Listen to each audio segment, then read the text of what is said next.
ইন্নাল্লাহা ওয়া মালাইকাতাহু ইউসাল্লুনা আলান নবী ইয়া আইয়ুহাল্লাযীনা আমানু صلوا عليه وسلموا تسليما اللهم صل على مولانا محمد وعلى آله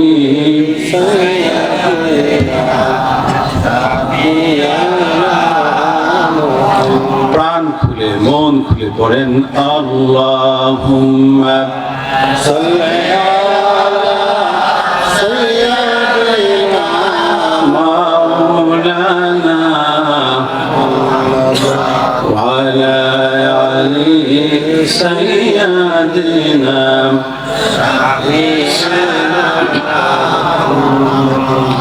بلغ العلا بكماله كشف الدجى بجماله حسنت جميع خصاله صلوا عليه اللهم آمين আয় রব্বুল আলামিন তাহাজ্জুদের নামাজ পড়ে তোমার দরবারে হাত তুলেছি আল্লাহ এই দরবার এই খানকা আয় রব্বুল আলামিন তোমার নামাজ পড়ে তোমার দরবারে ভিক্ষুকের মতো হাত তুলেছে আল্লাহ আল্লাহ তাআলা তুমি তো বলেছো তাহাজ্জুদের নামাজ পড়ে যদি কোনো বান্দা আমার কাছে হাত তোলে আমি ওই বান্দার হাত দুটো ফিরিয়ে দেই না আয় আল্লাহ গভীর রজনীতে তোমার কাছে হাত তুলেছি মাবুদ কোন চাওয়া তো তোমার কাছে নাই একমাত্র চাওয়া তোমার খুশি করা তোমার রহমত কামনা করা আল্লাহ তুমি আমাদেরকে তোমার রহমত থেকে বঞ্চিত করে দিও না আয় আল্লাহ তুমি আমাদের রহমতের দিকে তাকাও আমাদের দয়ার দিকে তুমি তাকাও আয় আল্লাহ এই রহমতের দিকে দয়ার দিকে তাকাইয়া জিন্দেগীর সমস্ত গুনাহগুলোকে মাফ করে দাও আয় আল্লাহ খাস করে দোয়া করি এই দরবারের পীর আব্বা হুজুরের জন্য আল্লাহ এই গভীর রাতে প্রতিটা বছর যখন জীবিত ছিলেন কি করুণ কণ্ঠে তোমাকে ডাকতো প্রাণ খুলে তোমার ডাকতো আর বলতো আল্লাহ দ্বিতীয়ত কোন ক্ষুধা নাই আমরা কার কাছে যাব সেই কোরআনের পাখি সেই তোমার দায়ী আমাদের পীর উস্তাদ আল্লাহ আজ দুনিয়া থেকে বিদায় নিয়ে চলে গেছে আল্লাহ আপনাদের কবরটাকে জান্নাতের বাগান বানাইয়া দাও আমিন আয় আল্লাহ আব্বা জানের কবরটাকে তুমি জান্নাতের বাগান বানাইয়া দাও আয় আল্লাহ যারা এখানে এসেছে আল্লাহ তাদেরকে তুমি সবাইকে আল্লাহ তুমি জান্নাতের মানুষ বানাইয়া দাও আয় আল্লাহ এই দরবারকে এই খানকাকে তুমি কিয়ামত পর্যন্ত কবুল করে নাও سبحان ربك رب العزة عما يصفون وسلام على المرسلين والحمد لله رب العالمين بك كلمة لا إله إلا الله محمد رسول الله প্রিয় ভাই সব আমার আজ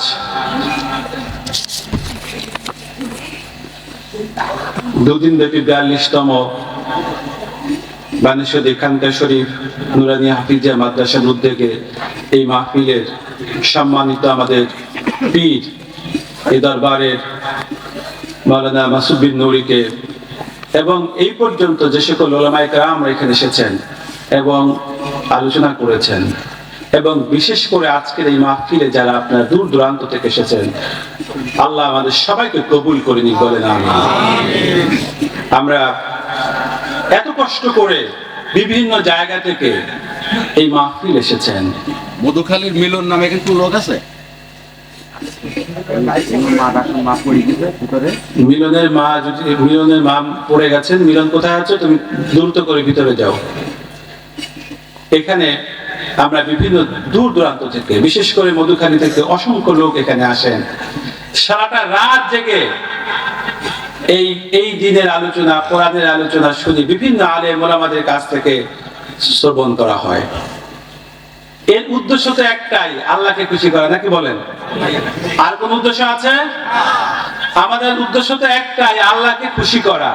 আল্লাহকে খুশি করার জন্য আমরা বিভিন্ন জায়গা থেকে এসে বিভিন্ন আলেমের মুখে, বিভিন্ন বক্তার মুখে বিভিন্ন ধরনের কথা বলি, আমরা যেন উদ্বুদ্ধ হই, অনুপ্রেরণা পাই, যে আল্লাহকে পাওয়ার যে স্পিরিট আমাদের ভিতরে যেন থাকে।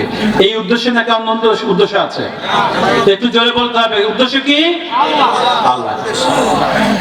আল্লাহ রাব্বুল আলামিন তাই বলেন, হে বান্দা, তুমি যদি গভীর রজনীতে উঠে আমাকে প্রাণ খুলে কাঁদো আর বলো, আল্লাহ আমি তোমাকে ছাড়া দুনিয়ার কাউকে, আমি দ্বিতীয় কাউকে অংশীদারিত্ব করি নাই, তোমাকে আমি চাই, তোমার দিদার চাই, তোমার সাক্ষাৎ চাই, এবং তোমার কাছে আমি আবার ফিরে যেতে চাই।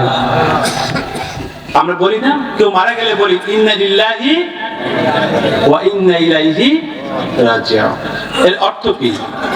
এর অর্থ হচ্ছে আমরা আবার তোমার কাছে আসছি, দুনিয়াতে আবার তোমার কাছে ফিরে যেতে চাই। মানে কি, একটি মানুষ যখন মারা যায় তখন কিন্তু আমি আমার স্বীকৃতি আল্লাহর কাছে দিচ্ছি, আল্লাহ আমি তোমার কাছে ফিরে আসতে চাই। সুবহানাল্লাহ কোন? এর চাইতে শান্তি, রবের সাথে সাক্ষাতের শান্তি আর কিছু নাই। কিন্তু এই যে রব বললাম, রবকে আল্লাহ, রবকে আল্লাহ। আল্লাহ নিজে ব্যাখ্যা দিচ্ছেন সূরা ফাতিহার মধ্যে। আল্লাহ বলেছেন, আলহামদুলিল্লাহি রাব্বিল আলামিন। রবকে আল্লাহ, সমগ্র পৃথিবীর যিনি মালিক তিনি হচ্ছেন রব, তিনি হচ্ছেন রব। রবের সঙ্গে আল্লাহ দিয়েছেন যে রব হচ্ছে উনি যিনি সমগ্র পৃথিবীর মালিক। মালিকটা কেমন, এই রবটা কেমন প্রতিপালনকারী দেখেন। একটা হাঁস যদি আজকে জন্মের পর পানিতে ছেড়ে দেন, তিনি সাঁতার কাটতে পারবেন না? কে শিখালেন? কে শিখালেন? দুনিয়ার কেউ শিখিয়েছে? তাহলে সেই আল্লাহ যিনি শিখিয়েছেন, আল্লাহ মাহবুল বায়ান শিক্ষা দিয়েছেন, কথা বলা শিখিয়েছেন, কিভাবে পরিচালিত হতে হবে, কিভাবে চলতে হবে, সব শিখালেন আল্লাহ। কোনো সন্দেহ আছে? শত বিপদে পড়ে যাই আমরা সূরা ফাতিহার মধ্যে বলি, ইয়্যাকা না'বুদু ওয়া বলেন সবাই, ইয়্যাকা না'বুদু ওয়া ইয়্যাকা নাস্তাঈন। কি অর্থ কি? হে আল্লাহ, তোমার উপাসনা করি, তোমার দাসত্ব করি, তোমার ইবাদত করি এবং তোমার কাছে সাহায্য চাই। সাহায্য চাইতে হবে কার কাছে? অন্য কার কাছে চাইলে হবে? আল্লাহ পাক বলে দিয়েছেন, সব চাইতে ওই যে ঝড় উঠলো, ভূমিকম্প হলো, আপনি বললেন আল্লাহ মাফ করে দাও, তওবা করলেন, ভূমিকম্প শেষ। বলে বিল্ডিংটা এত শক্ত ছিল যে কিচ্ছু করতে পারে না ভূমিকম্প। ঈমান থাকলো? ঈমান থাকলো? ঈমান চলে যাবে, কারণ আপনি ভূমিকম্প যাওয়ার পর আল্লাহর সাথে ওই বিল্ডিং এর তুলনা করেছেন। এটা করা যাবে? সুতরাং আল্লাহ পাক বলেছেন যে ইন্নাল্লাযীনা ক্বালু রাব্বুনাল্লাহু সুম্মা ইসতাকামু, আপনি যদি বলেন আমার রবকে আল্লাহ এবং তার উপর অবিচল থাকেন, কোনো শিরিক না করেন, কারোর সাথে অংশীদারিত্ব না করেন, আল্লাহর সাথে তুলনা না করেন, তাহলে আপনাকে কি বলেছেন? ইন্নাল্লাযীনা ক্বালু রাব্বুনাল্লাহ সুম্মা ইসতাকামু তাতানাজ্জাল আলাইহিমুল মালায়েকা। আপনি যখন অবিচল থাকলেন, বললেন আল্লাহ ছাড়া কোনো ইলাহ নাই, এক আল্লাহ, অদ্বিতীয়র উপর আমি বিশ্বাস করে নিলাম, আল্লাহ ছাড়া তো আর কেউ নাই, আমি আল্লাহকে স্বীকার করলাম এবং তার উপর অবিচল থাকলাম। আল্লাহ রাব্বুল আলামিন বলেন, আমি ওই বান্দার কাছে আমি ফেরেশতা পাঠিয়ে দেই। সুবহানাল্লাহ কোন? শুধু ফেরেশতা পাঠান? আল্লাহ রাব্বুল আলামিন ফেরেশতাদেরকে পাঠিয়ে বলেন, যাও ফেরেশতা আমার ওই বান্দাকে বলে দাও, আল্লাহ তাখাফু ওয়ালা তাহজানু ওয়া আবশিরু বিল জান্নাহ। কিসের সংবাদ দিবেন?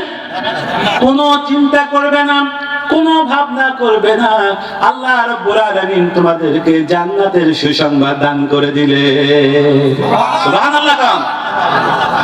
আল্লাহ পাক। তারপর আল্লাহ রাব্বুল আলামিন বলেন, এই ওয়াদা আল্লাহ রাব্বুল আলামিন করলেন কিয়ামতের ময়দানে বান্দাকে ডেকে বলবেন, বান্দা আমি যখন তোমাকে জান্নাত দিলাম, আমি যে ওয়াদা করেছিলাম সেই ওয়াদা কি সত্য কিনা? তখন সমস্ত লোক কিয়ামতের ময়দানে বলবে, জি হ্যাঁ। স্বীকার করে দিবে, আল্লাহ তুমি যে ওয়াদা দিয়েছিলে একটা ওয়াদাও বরখলাপ হয়েছে? হবে, সুযোগ নাই। আমার বন্ধুগণ, আমরা যেহেতু নামাজের মধ্যে বলি উপাসনা করি, তোমার সাহায্য চাবো, তোমার দুনিয়ার কারো কাছে সাহায্য চাওয়া যাবে না। সাহায্য চাইতে হবে আপনার বিপদে পড়ে গেছেন, কঠিন বিপদের মধ্যে আছেন, আপনার ঘরে খাবার নাই, আপনার ঘরে চাল নাই, ডাল নাই, মহা মুসিবতে পড়ে গেছেন, আপনি রাতের গভীরে উঠে এই তাহাজ্জুদের নামাজ পড়ে দুটো হাত তুলে আল্লাহ রাব্বুল আলামিনের কাছে চোখের পানি ফেলে দিয়ে কাঁদেন, আল্লাহ এই বিপদ থেকে রক্ষা করো। বিশ্বাস করেন, খোদার কসম করে বলছে আল্লাহ ফিরাবে না। আল্লাহ ফিরাবে? দুনিয়াতে আল্লাহ পাক নিজে কোরআনুল কারীমের মধ্যে বলেছে, আমার কাছে চাও, উদউনি ইস্তাজিব লাকুম, আমার কাছে চাও আমি দিয়ে দেব। সুবহানাল্লাহ। চাইতে হবে। শিখাই দিলেন কে? দুনিয়া কেউ শিখিয়েছেন? আল্লাহ। দেখেন হযরত ইউনূস আলাইহিস সালামের ঘটনা এখানে কে না জানেন? সবাই জানেন না? হযরত ইউনূস আলাইহিস সালামের কথা আমরা সবাই, কি হয়েছিল?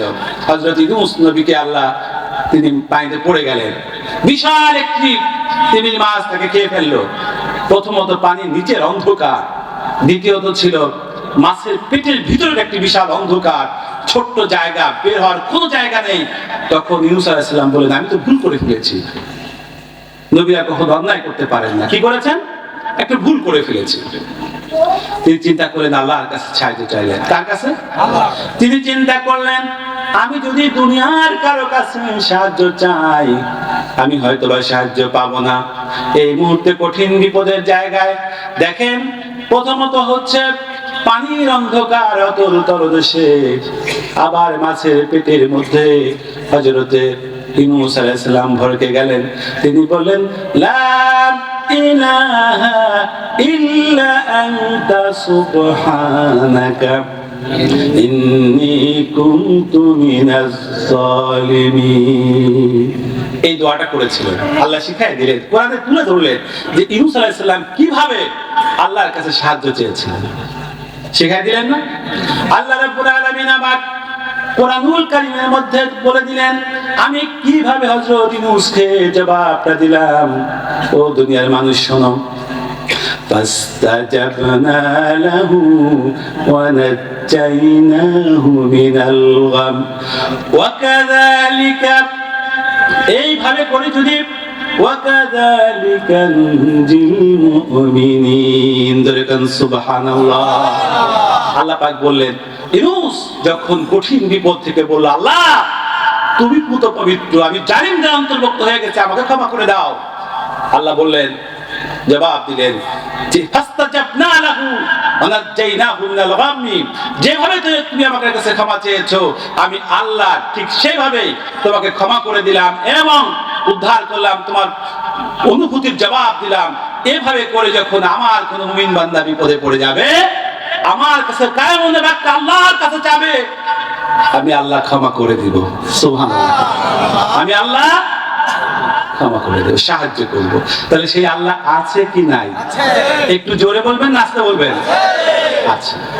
যেই আল্লাহ নমরুদের আগুন থেকে ইব্রাহিমকে বাঁচাতে পারলেন, যেই আল্লাহ এই গভীর জায়গা থেকে, সংকটের জায়গা থেকে ইউনূসকে বাঁচাতে পারলেন, আমরা প্রিয় বান্দা, আমরা যদি গভীর রাতে আল্লাহর কাছে কান্দি, আল্লাহ রাব্বুল আলামিন আমাদেরকে ক্ষমা করে দিবে। সুবহানাল্লাহ, সুবহানাল্লাহ। এই বিশ্বাসের নাম হচ্ছে ঈমান। শুধু বললাম মুখে মুখে লা ইলাহা ইল্লাল্লাহ মুহাম্মাদুর রাসূলুল্লাহ হবে? শুধু বলি মুহাম্মদ রাসূলুল্লাহ। আজান তো মুসলমানের ঘরে জন্ম হয়েছে, ছোটবেলায় আজান দিয়েছে, হয়ে গেল মুসলিম। উদখুলু ফিস সিলমি কাফা, কে বলেছেন? উদখুলু কোথায় বলেছেন? কোরআনে বলেছে সিলমি কাফা, পরিপূর্ণভাবে ইসলামে দাখিল হও। তুমি কিছু অংশ গ্রহণ করবা কোরআন থেকে, আর কিছু অংশকে মানবা না, তা কিন্তু হবে না। আল্লাহ কি বলেছেন? কাদেরকে বলেছেন? আল্লাহ পাক এই কোরআনটি কাদের জন্য? হুদাল্লিল নাস নাকি হুদাল্লিল মুত্তাকিন? আল্লাহ বলেছেন হুদাল্লিল মুত্তাকিন, এটি মুত্তাকিনদের জন্য। মুত্তাকি কারা? ওই যারা আল্লাহকে গভীর ভাবে, আল্লাহকে মন থেকে ভয় করলো, ইত্তাকুল্লাহ, আল্লাহকে ভয় করলো যে আল্লাহ তুমি ছাড়া তো আমার কেউ নাই। আয় আল্লাহ, আমি বিপদে পড়েছি। প্রথমে মনে করতে হবে কাকে? গভীর সংকটে পড়ে গেল। আপনি যদি আগুনের মধ্যে পড়ে যান, ঘরে যদি খাবার না থাকে, কার কাছে চাইবেন? আমার বন্ধুগণ, হযরতে খাদিজা রাদিয়াল্লাহু তাআলা আনহা, তিনি হচ্ছেন রাসূলুল্লাহর স্ত্রী। এত আরব ভূখণ্ডের সবচাইতে ধনাঢ্য ব্যক্তি, তার চাইতে আরব ভূখণ্ডে কোনো ধনাঢ্য ব্যক্তি ছিল না। অথচ হযরত খাদিজা তার সমস্ত সম্পত্তি আল্লাহর দ্বীনের জন্য দুহাতে দান করে দিয়েছে। সুবহানাল্লাহ। হযরত খাদিজা কি সম্পর্কে হযরত আয়েশা সিদ্দিকা রাদিয়াল্লাহু তাআলা আনহা বলেন, ইয়া রাসূলুল্লাহ, ইয়া হাবিবাল্লাহ, 25 বছর বয়সে এক বৃদ্ধা মহিলাকে বিয়ে করেছেন, তারপর তার সম্পর্কে এত ভালো ভালো কথা আপনি কেমনে বলেন? আমরা কি আপনার কিছু করি না? রাসূলুল্লাহ বললেন, আয়েশা শোনো, তোমরা সবাই হচ্ছে আমার সুখের দিনের স্ত্রী, আর আমার আয়েশা ছিল আমার দুঃখের দিনের স্ত্রী। যখন এই মক্কা নগরীতে আমরা আশ্রয় দেওয়ার কেউ ছিল না, আমার খাদিজার সম্পর্কে আর কোনো কটু কথা বলবা না, কারণ খাদিজার যত সম্পত্তি ছিল সব আল্লাহ রাস্তায় দান করে দিয়েছে। অথচ এমন ধনাঢ্য মহিলা থাকা সত্ত্বেও এমন হয়েছে, আমার রাসূলুল্লাহর ঘরের মধ্যে কখনো রান্না হয় নাই। এমন দিন হয়েছে, ধনাঢ্য মহিলা হওয়া সত্ত্বেও কোনদিন মুখ উঁচু করে বলেন নাই, চোখ উঁচু করে বলেন নাই, রে বিশ্ব নবী, এত টাকার মালিক ছিলাম, কোনদিন ঘরে খাবার পর্যন্ত পাই না। অথচ এত সম্পদ থাকা সত্ত্বেও হযরতে খাদিজা রাদিয়াল্লাহু তাআলা আনহা, তিনি এত চমৎকার করে রাসূলুল্লাহর দায়িত্ব পালন করেছেন। সুতরাং অনেক সম্পত্তি ছিলেন হযরত খাদিজা, তারপরে সব আল্লাহর রাস্তায় দান করে দিয়েছেন। রাসূলুল্লাহর ঘরে খাবার নাই, কখনো তিনি পুরস্কৃত করেন নাই, কষ্ট করে চোখ উঁচু করে তাকান নাই, কেন আমার ঘরে খাবার নাই? ভাবা যায়, এই বিপদের সময় কাকে স্মরণ করেছেন? আল্লাহ। কঠিন আযাবের মধ্যে পড়ে যাবেন, ঈমান হারা হবেন না। আমার ভাইরা, বিশ্বাস করেন, ঈমান থাকবে, আপনি আজ হোক কাল হোক, আল্লাহ পাক আপনাকে জান্নাতের দরজা খুলে দিবে। জোরে কান সুবহানাল্লাহ।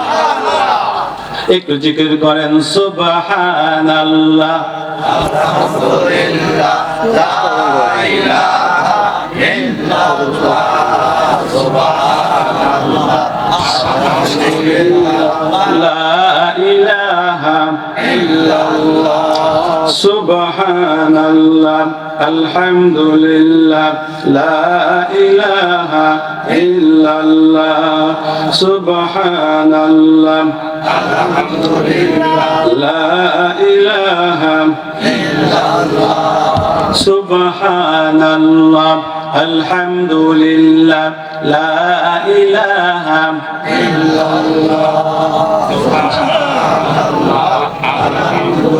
সুবহানাল্লাহ, আলহামদুলিল্লাহ, লা ইলাহা ইল্লাল্লাহ, সুবহানাল্লাহ, আলহামদুলিল্লাহ, লা ইলাহা ইল্লাল্লাহ। তুমি মারো, তুমি বাঁচাও, অবারিত ক্ষমা করো। তুমি মারো, তুমি বাঁচাও, অবারিত ক্ষমা করো।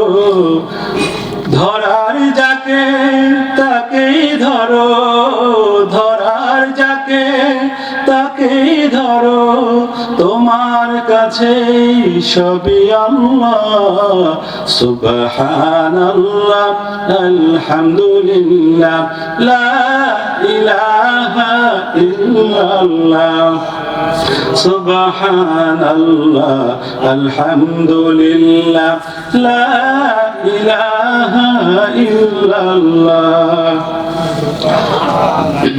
প্রিয় হাজিরিন, আমরা এই যে আল্লাহর সান্নিধ্যের পাওয়ার আশায় কাজ করি না, আল্লাহর সান্নিধ্য, আল্লাহর মোলাকাত আমরা কে কে চাই বলেন? হাত তুলে দেখা। আল্লাহর সাক্ষাৎ কে কে চাই? হাত উঁচু করে দেখা। নারায়ে তাকবীর, লিল্লাহি তাকবীর। হাত নামান। সবাই আল্লাহর সাক্ষাৎ চাই না? আল্লাহ পাক বলেছেন, আমার সাক্ষাৎ যদি চাও, যখন বেহেশতের ময়দানে সব যখন চলে যাবে, জান্নাতীরা যখন জান্নাতের মধ্যে সব পেয়ে যাবে, নাজ নিয়ামত সব পেয়ে যাবে, তখন আল্লাহ ডেকে বলবেন, আর কিছু বাকি আছে? আর কিছু পাওয়ার কি বাকি আছে? আল্লাহ বেহেশত জান্নাতীরা চুপ করে যাবে, কথা বলার সাহস পাবে না, এত নিয়ামত, আর কি চাই আল্লাহ তোমার কাছে?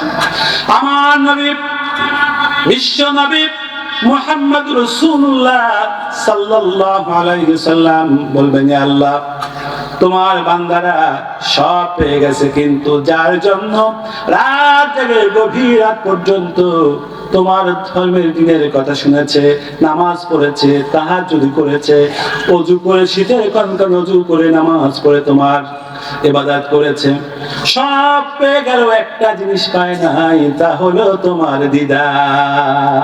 সুবহানাল্লাহ। কি পায় নাই? দিদার পায় নাই। আল্লাহ রাব্বুল আলামিন অঙ্গীকার করেছেন, যদি আমার দিদার পেতে চাও, আমার সাক্ষাৎ করতে চাও, তাহলে তোমরা কি করতে হবে? আমল করতে হবে। আমল কি? আল্লাহ পাক শিখাই দিলেন, যদি তোমরা আমার দিদার পেতে চাও, মুলাকাত করতে চাও, তাহলে শুনো, ফালইআমাল আমালান সালিহা ওয়ালা তুশরিকু বিল্লাহ। যারকান সুবহানাল্লাহ। কি আমল? নেক আমল করতে হবে, সৎ কর্ম করতে হবে, এবং আল্লাহর সাথে কাউকে অংশীদারিত্ব করা। আমরা অনেক সময় শুধু বলি যে আমরা তো আল্লাহর সাথে কাউকে শিরিক করি না, আমরা তো আল্লাহকে এক বলে স্বীকার করি, কিন্তু কর্মের মধ্য দিয়ে আমরা অনেক সময় ফুটিয়ে তুলি যে আমরা শিরিক করে ফেলেছি। সুতরাং সাবধান হতে হবে, আমাদের কর্মের মধ্যেও যেন আল্লাহর অংশীদারিত্ব কখনো না আসে। আমার বন্ধুগণ, আমরা পরকালের ভয় পাই, পরকাল নিয়ে আমরা চিন্তিত থাকি। সেই দিনের সম্পর্কে আল্লাহ রাব্বুল আলামিন বলে দিলেন, মা ইয়ানফিউ মালু ওয়ালা বানুন ইল্লা মান আতাল্লাহা বিকলবিন সালিম। যারকান সুবহানাল্লাহ। আল্লাহ রাব্বুল আলামিন বলেন, সেই দিন, যেই দিন সন্তান তার মাকে চিনবে না, মা তার সন্তানকে চিনবে না। আল্লাহ পাক বলেন, সেই দিনটা কোন দিন? কিয়ামতের দিন। কোন দিন জোরে বলেন? সেই কিয়ামতের দিনে সন্তান দিয়ে পাঠিয়েছেন, তার গোলামি করতে হবে, তার দাসত্ব করতে হবে। আল্লাহ রাব্বুল আলামিন ছাড়া কারো দাসত্ব করা যাবে না। আমার বন্ধুগণ, আমার জন্মের আগে, আপনার জন্মের আগে আপনার কোনো পরিচয় ছিল না। ছিল? আমাদের অস্তিত্ব ছিল না। আব্দুর রহমান, আব্দুর রহিম, জব্বর, জব্বার, অমুকের কোনো অস্তিত্ব ছিল না, কোনো পরিচয় ছিল না। আল্লাহ রাব্বুল আলামিন একটি নাপাক পানি দিয়ে আমাদেরকে বানালেন, সুন্দর করে বানালেন। খালাকনাল ইনসানা ফি আহসানি তাকওয়িম। কি চমৎকার করে বানালেন। দুনিয়াতে আসলাম, একটি নাম হয়ে গেল, একটি পরিচয় হলো। আবার যখন একটি সময় পর আল্লাহ রাব্বুল আলামিন মালাকুল মউতকে পাঠিয়ে দিবেন, আমরা দুনিয়া থেকে চলে যাব, আবার আমাদের কোনো পরিচয় থাকবে না। আপনি বলেন, আপনার 2 প্রজন্ম আগে কাউকে মনে রাখছেন? 90% মানুষ কোনো মনে রাখে না। আবার আপনার জন্মের আগে আপনার কোনো অস্তিত্ব ছিল না, পরিচয় ছিল না, সেই পরিচয় কে দিলেন? আল্লাহ দিলেন। আবার আপনাকে মৃত্যুর পরে শেষ হয়ে যাবেন, আবার পৃথিবীতে কোনো পরিচয় থাকবে না। সুতরাং আল্লাহ বললেন, সেই কারণে আমার উদ্দেশ্য হচ্ছে আমার ইবাদত করো, আর পরকালে আসো, আমার তোমাদের জন্য অঙ্গীকার করে দিলাম, তোমাদের জন্য রয়েছে জান্নাত, এমন জান্নাত যার তলদেশ দিয়ে নহর সমূহ প্রবাহিত হতে থাকবে এবং চিরকাল সেখানে থাকবে শুধু শান্তি আর আরাম আর আরাম। আল্লাহ আমাদেরকে সেই পরকালের সেই জান্নাত, জাহান্নামের কঠিন আযাব থেকে রক্ষা করুক, আমাদেরকে জান্নাতের মানুষ হিসেবে কবুল করে দিন, বলেন আমিন। আর এই দরবারকে আল্লাহ কিয়ামত পর্যন্ত কবুল করে নিন, বলেন আমিন। আল্লাহ এই দরবার এবং খানকাকে তুমি একটি তোমার দ্বীনের এবং বেহেশতের কারখানা হিসেবে কবুল করে নাও, বলেন আমিন। আমাদের জন্য দোয়া করবেন, আল্লাহ পাক যেন আমাদেরকে দ্বীনের রাস্তায় সকলকে থাকার তৌফিক দান করুন, আমিন। আমি আর বাড়াতে চাই না, ফজরের নামাজের আজান হবে, আপনারা আজান নামাজ পড়বেন এবং আখির নাজাত করে সবাই বাড়ির দিকে গন্তব্যস্থানে পৌঁছাবেন। আল্লাহ আমাদের সকলকে তৌফিক দান করুক, বলি আমিন। আসসালামু আলাইকুম ওয়া রাহমাতুল্লাহ।